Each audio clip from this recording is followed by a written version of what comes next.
All right, good morning, everyone. We are on Chaf Tes Amud Aleph 29a. We're talking about which food items can be used for an Eruv. Which food items can be used for Eruv? So let's jump in. So Amar Rava. So again, 29a1, Chaf Tes Amud Aleph. Amar Rava Hareini Kiven Azai B'Shukei Tiveria. Rava said, I'm ready to answer questions like Ben Azai. Ben Azai was known to be an incredible scholar. He was the son-in-law of Rabbi Akiva, and Rava once proclaimed, he says, I'm ready to field any questions. I'm feeling very lucid. I'm feeling very clear. I'm feeling like I'm really on my game right now. If anyone has any questions, come and ask me. He did this while he was in the markets of Tiveria. Okay, the markets were typically a gathering place. So one person came up to him. One of the rabbis said to Rava, Tapuchim bekama. How many apples are needed to make an Eruv, right? So again, we're talking about an Eruv has to be, typically we talk about, something which could be used for 2 meals. And so he asked how many apples could be used. Amarle, Rava responds to him, are you allowed to make an Eruv with apples? He says, the whole premise of your question is off. You can't make an Eruv with apples. Another question is, why not? What's wrong with apples? So the Mefarshim give 2 possible suggestions. One is that Rava held you cannot make an Eruv with a dessert food. An apple is seen as a dessert food, not the main part of the meal. And that's why he was rejecting the usage of apples. Alternatively, we're talking about what are they called? Like very small apples, which are not like wild apples, which are not typically used, not typically eaten, and that's why he was saying they cannot be used. Okay, one way or another, this was Rava's opinion. As we'll see, the Gemara rejects Rava's opinion. Bottom line is apples are eaten, whether it's for dessert or they're not eaten so often, but still they're eaten, and therefore they can be used for an eruv. Velo. So the Gemara questions this: are they not allowed to be used? That's not. We learned in the Mishnah.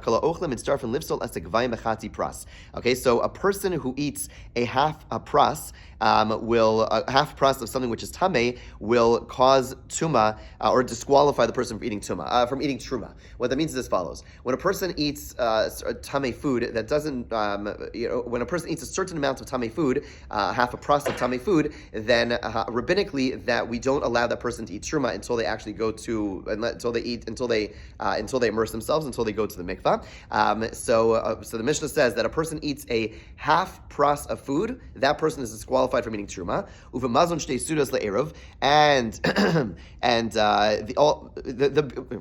I'm going to go back to the first line of the Mishnah. Kol ha'ochlin, all foods, and that's really what we're emphasizing here. All foods combine to disqualify a person from eating truma if the person eats a half a pras. So we're not distinguishing between any type of food. It says all foods, okay? So as we'll see, the Gemara's assumption initially is the fact that it said all foods implies literally all foods. So there's a couple of halachos that are being taught about all foods. 1, all foods combine if you eat a half pras of tameh food, you cannot eat truma. 2, that all foods combine to make 2 meals for an Eruv. And if there is a size of an egg of any type of food, that defiles other food that touches it. Okay? So the Gemara asks, what's the question? We're quoting this Mishnah as a question on Rava's statement about apples. What's the question? If it's because it said all foods, and apples are edible foods, and therefore they're going to be included. So is that a question? No, based on something we learned last week. Why? We learned this last week. The fact that we have general statements doesn't necessarily mean it's exhaustive. Even when we have a general statement which is followed by the word with the exception of, that still doesn't mean it's an exhaustive statement. So the fact that it said all foods, that in and of itself is not enough to say that apples were included. So where's the question come from? The fact that the Mishnah, in the same Mishnah, we had 3 halachos. 1 was how much has to be eaten to disqualify a person from eating truma. 2 for an eruv, and 3 how much food is going to generate tuma. So the fact that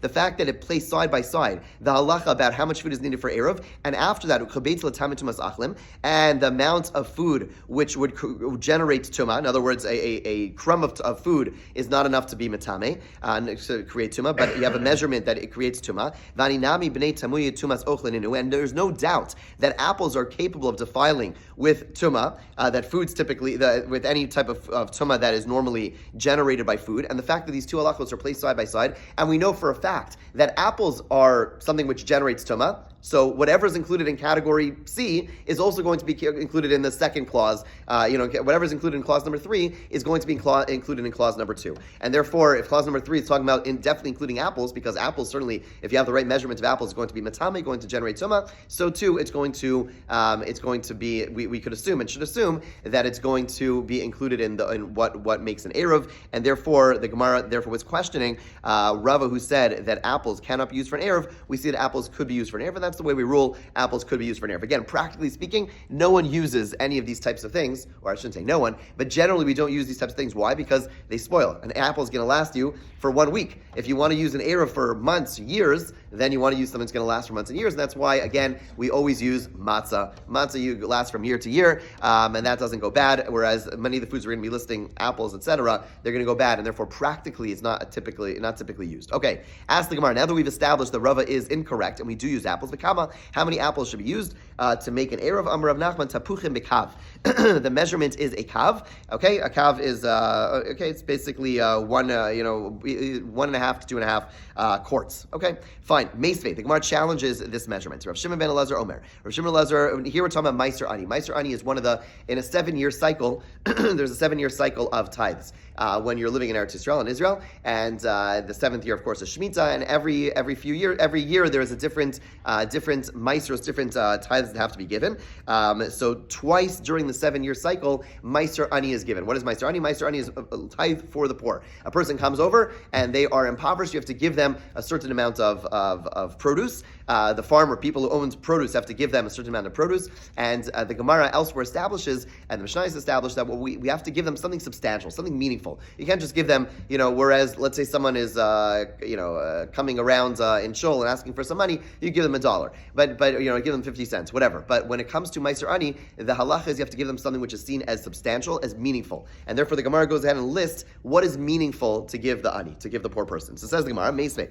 Rav Shimon Elazar Omer, when it comes to Meiser Ani, here he's going to give a whole bunch of different measurements. Uchla tavlin v'litra yarak. An uchla measure of spices. Okay, it's 1/8 of a log, whatever. It's a small amount of spices. If you're giving spices, it's 1/8 of a log. That is a specific measurement. A litra, which is about the equivalent of 6 eggs of yarak, of vegetables. Vasara egozin. And if you're giving nuts, you have to give 10 nuts. V'chamisha afarsikin, and 5 peaches. Ushnei rimonim, 2 pomegranates, esrog echad, and 1 esrog. Okay, so basically he's going through the different lists. If you're giving esrog, you give 1. If you're giving peaches, you give 5. In other words, for each thing, there's a different measurement of what's considered meaningful, what's considered substantial. Va'amar Gursag Bardari Mishmei Rav Menashia Bar Sheguvle Mishmei Rav, and we have the statement of Gursag Bardari in the name of Rav Menashia ben Sheguvli in the name of Rav, V'chein Eruv, and these measurements are the same with an Eruv. Okay, V'haninami lahavi ki afarsikin.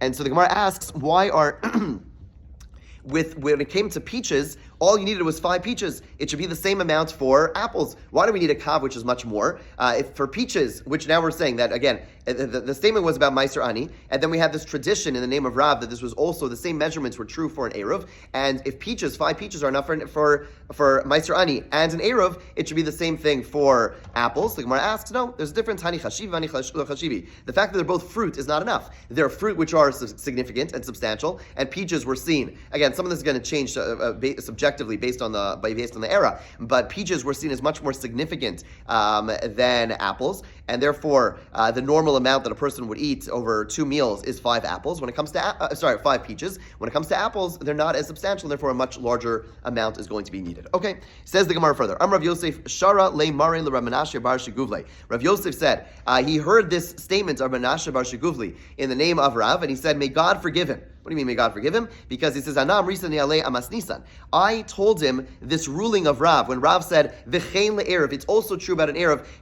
I said it in regards to a Mishnah, V'hu amra brisa, and he said it regarding this brisa. Okay, in other words, Rav Yosef is saying that this statement that people are saying in the name of Rav, which came from Gursag Bardari, which said in the name of Menashia, they heard this from me, and I said it in a different context. They misapplied this statement. I said it regarding a Mishnah, and he said it regarding a brisa. Now we'll have to see, what's the difference between this Mishnah and the Brisa? So we'll see which Mishnah was he referring to. We'll have to understand why he was so adamant that it's important that Rav's statement was said properly about the Mishnah and not about the Brisa. So which Mishnah? Ditnan ein poskel ani begoren. Okay, so Rav was indeed talking about Meiser Ani, and the Mishnah says as follows, the Mishnah in Peah, the Mishnah said that when we give to the poor the threshing floor, you cannot give him less than mechatzi kav chitin v'kav sa'oren, half kav of wheat or a kav of barley. Rameir omer chatzi kav sa'oren. Rameir says also a half a kav of barley. The kav v'chatzi kusmin, the kav grogros amanim tevela, a kav and a half of spelt, a kav of dried figs, or a mana of pressed figs. Rabbi Kiva Omer Pras. Rabbi Kiva says a pras. We're not going to get into what all these measurements are right now. Vechatzi log yain, a half a log of wine. Rabbi Kiva Omer Revius. Rabbi Kiva says a quarter log of wine. Revius shemen, and a quarter log of oil. Rabbi Kiva Rishminas, Rabbi Kiva disagrees and says not a quarter log of oil, it could be an eighth of oil. Ushar kol peros regarding all our other fruits. Amar Abba Shol Kedesh Yimkrem V'Yikach Behem Mazun Shtei Sudos, enough that could be sold and you could buy 2 meals with them. Okay, the Amarav, and then Rav, the Amora comes along and says, V'chein le'erev. All these different measurements and all these different opinions are going to be true for an erev as well. Okay, so now at the end of the day, there's a brisa which gives a bunch of measurements for certain types of foods, and Rav. Now we're seeing mistakenly Rav Menashe bar Shiguli assumed that Rav said v'chein le'erev about that, and Rav Yosef, no way, he didn't say it about that. He said about this Mishnah. What's the difference? The Gemara's not going to question. At the end of the day, they are both talking about what are substantial measurements. Why is Rav Yosef so adamant to say that Rav's statement was said about this Mishnah and not that brisa? So the Gemara asks, in what way is it preferable this Mishnah more than that brisa?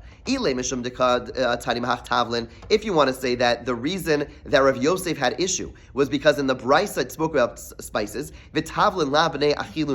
whereas in the Mishnah it spoke about foods, in the brisa it spoke about spices, and spices are not things which are eaten alone, and therefore maybe Rav Yosef took issue because he was saying that when it comes to an eruv, you can't make an eruv with spices. So ask the Gemara,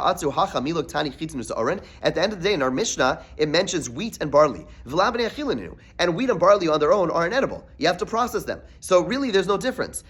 So in other words, Rav Yosef's issue could not have been the fact that in the Bryce it spoke about spices, and spices are not edible. No, of course not edible on their own, but they're eaten with other things, or they're eaten when they're processed, etc., etc. It's the same, and that's no different than the wheat and barley I mentioned in the Mishnah, which are also not eaten by themselves. They're eaten after they're processed. So that can't be the issue. The reason Rav Yosef was adamant wasn't because there was a mistake in the Brysa that is not true by an Erev. It's that he wanted to emphasize a certain thing that was said in the Mishnah, and that's what he wanted to say that Rav says so too by Erev. What is that? The line of that you could use a half a log of wine. And we know Rav said elsewhere you're allowed to make an Erev with 2 revius of wine. 2 revius of wine and a half a log of wine is the same thing. When we say revius, the word, what does revius mean? From the word reva, a quarter. It's a quarter of a revius is a quarter of a log. A log was the basic measurement of wine. So when we say a revius, it's actually a quarter of a log. So this Mishnah, which said you could use a half log, is the same as saying you could use 2 revius, right? That's the same thing. 2 quarters and 1 half is obviously the same thing. Since Rav required so much wine. Now typically, in most places in halacha, what's the typical measurement of wine? 1 revius of wine. Right? When you make kiddush, it's 1 revius of wine. 1 revius. Rav over here, by an Erev, wanted to emphasize that it's 2 revius of wine, that it's 2, and that's something which was very unique, and therefore Rav Yosef was, I'm not going to say upset, but Rav Yosef was adamant about the fact that we said v'chein le'erev, also by the Erev over here by this Mishnah, because it emphasizes Rav's unique halacha that when it comes to an Erev, it's not the typical 1 Erev, not typical 1 revius, it's 2 revius. Shema mina ki amar Rav v'chein le'erev ahamas nisik amar shema mina. It was specifically over here that Rav said for so too by an Erev. Now I would just mention one interesting place that says irrelevant. So why do you need 2 revius of wine? Because what's the requirement for an Erev? 2 meals, exactly. So you have 1 revius for each meal, and therefore it's two meals. Now this plays a role. Now again, you and I typically matzah for an erev, matzah for an erev. This halach of 2 revius, though, that equates to 2 meals, does play a role in one particular halacha. Anyone know? Trivia? Okay. Sorry. Not Erev Tavshilin, but Kiddush Shabbos morning. Okay, Kiddush Shabbos morning. So Kiddush Friday night, you must make the Kiddush. Has to be you make Kiddush and then you go straight into your meal. Fine. Kiddush Shabbos day, we know that there's some flexibility.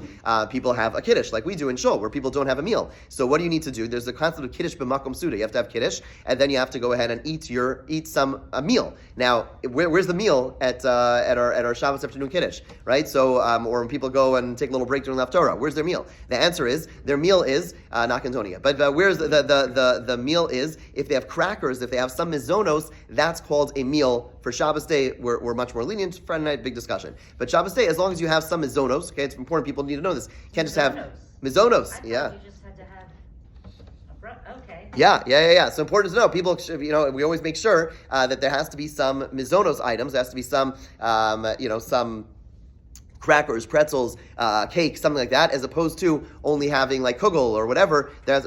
Sorry?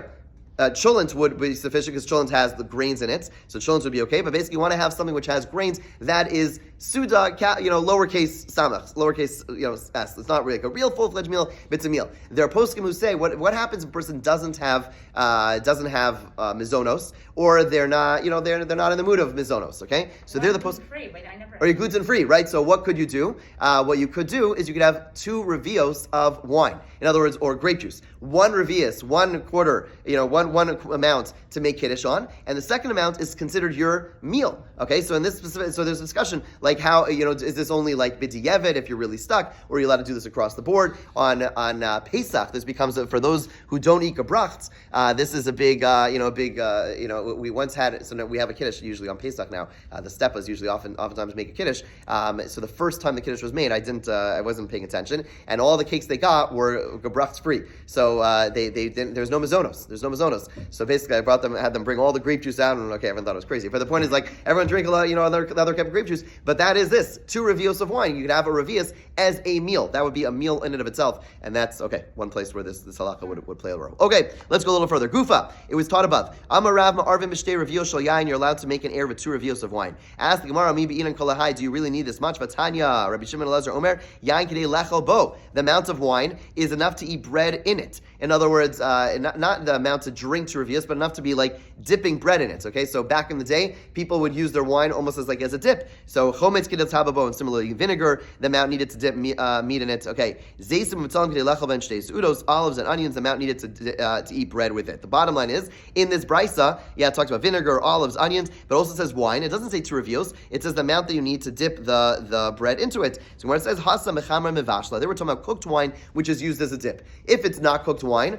then you drink it. If it's cooked wine, that was not seen as good wine. Cooked wine is not as good. We know that. And so that was used as a dip, and therefore smaller amount is sufficient because it was used as a dip for bread, and therefore the amount that was typically dipped into during a meal, which is smaller than a revius. Okay, now the Gemara goes back and analyzes the brisa that we just quoted. Amar mar was said above. Chometz kedei l'tavabo, vinegar to the amount needed to dip meat in it for 2 meals. Amar Rav Gidel amarav kedei l'tavabo mezon shtei sudas shel yarak, enough to dip in it 2 meals worth of vegetables. Okay, Ikeda Amri. Others say Amar Rav Gidel amarav yarak hanechel b'shtei sudos, the vegetables which are eaten as a side dish in 2 meals. Okay, so one opinion says that when it comes to vinegar, Rav is saying that it's enough. That, again, they would tip, nowadays, vinegar was the salad dressing. That was it. Basically, it was like vinegar and salt water I should say there's 2 salad dressings back in the day. Okay, so one of them was vinegar. So how much vinegar is needed? So 2 opinions from Rav. Okay, so one opinion is the amount of 2 meals worth of vegetables. Let's say you're having vegetable as your meal. You're on a diet, whatever it is. You eat only vegetables. So there, the amount is you'd obviously have a big salad if that's your entire meal, right? So the amount of vinegar that gets mixed in with all the vegetables. And there are others say no. If vegetables were a side dish, if you're eating meat, which was a typical staple back then, you're eating meat, and vegetables were a side dish, enough vinegar to go with that. Okay, so a slight variation of the opinions. Amar zeisim. Again, we quote the brisa that was said above. Zeisim mitzalem kedei lacham mezon shtei sudos. Olives and onions, the amount needed to eat with them the bread of 2 meals. Okay, so onions and olives were the dip, were eaten. The bread was dipped into olives, was dipped into onions. Uvitzel mima arvin. Ask the Gemara, can you really make an erev with onions? Vatanya Rav Shimon Elazar. It was taught in a brisa. Rav Shimon Elazar said, "Pam acha shavas Rameir be'ar diska." Rameir once spent Shabbos in the city of Ardiska. Uba adam echad anav amarlo, and a person came in front of him and said, "Rebbe, iravti v'tzalam litivin." I'm here because I made an erev. Erev Tchumen. I live in the city of Tivin, and how did I get here? I got here because I made an Erev Tchumen, and what did I make my Erev Tchumen with? With onions, right? So basically, he went ahead, within 2,000 amos from his city of Tivin, he placed some onions for himself, and that allowed him to travel further. And then he says, I got here. Guess how I got here? He's like, I got here because I made an Erev with onions. Voshir Meir ba'arba amos shelo. And Meir said, don't move. Don't move. Your Erev was not a good Erev, and if you walk beyond your Erev, the halacha is, if you walk beyond the Tchum, the halacha is that you only are allowed to walk 4 amos, equivalent of 8 feet. So basically, very nice, good, sit down. That's basically what he told him. He said, you can't be here. You can't be here because your Erev wasn't a good Erev because you used onions. So how could it be? The Brisa said you could use onions, and here Rameir is saying you can't use onions. What's going on? Lokasha haba alim habi mahos. The Brisa, which said, this story, which said that it was an invalid Erev, was when he used the leaves of an onion. Using the leaves of an onion, that is not food. That is something which is not food. When is an eruv good with onions? When you use the bulb, when you use what we call onions, right? The onion itself. The Tanya, right nowadays when we buy onions, we don't even know about the leaves because we just buy a bag with the things. But that's because we live we're spoiled. But the point is that they come, there's leaves attached to them. The person made the eruv with the leaves, that was invalid. But you make it with the bulbs, that's totally fine. The Tanya achal batzel vishkim ames. If a person says the Bryce, if a person ate onions, got up in the morning and died, ain't omer mames. We don't say why do they die. I love the way the Gemara speaks, right? It's a way of saying that eating onion leaves are very unhealthy. Don't do it, right? And the way it says it in a very dramatic way is a person eats onion leaves. And we explained, Shmuel said about this brisa, we're talking about the leaves of onion. And regarding the onion bulbs, there's no problem eating that move. Ella delo avtil zerta. When we talk about the leaves, it's also when the leaves are very small. But if they grew a zeres is from my thumb to my pinky, then the leaves then they're okay. It's only the leaves of a small onion when they're still in the growth process. That's when they're really poisonous. Achal avtil. Aval avtil zirsa leislamba. If they grew a zeres, again more than this size, then already they're mature enough, and then the leaves are not going to be dangerous. Amra papalo amrin elvo ishti shechra. And even then, if a person drinks beer with them, then it's okay. Aval ishti shechra leislam. If he didn't drink beer, then it's dangerous. Aval ishti shechra leislamba. If you had the leaves and you drink beer, then it's okay. So the bottom line is leaves that are very small of an onion and that are not, and you don't have something drinking with them, that's when they're dangerous. And we have a story that supports this. Tan Rabbanan Tan Brisa lo yochel adam batzam bnei nachash shabo. A person should not eat onion because of literally the snake, but it means the poison. They're poisonous. Ma'aseh Rabbi Chanina she'achal chatzi batzam v'chatzi nachash shabo. And there's a story involving Rabbi Chanina who ate half an onion. And because of that, he had the poison that was there. The Chalav Natalamos said he was deathly ill. Uvikshu Chaver Rachman Alav, and his friends asked Hashem to have mercy on him. The Chaim Nesha Shat Tzrichalo, and he recovered, even though he endangered himself, and he basically almost caused himself to die. Ultimately, Hashem allowed him to live. The Jewish people needed him at the time, and therefore, due to that merit, he was granted life. And we will stop over here. Have a great day. Should I bring Madonas?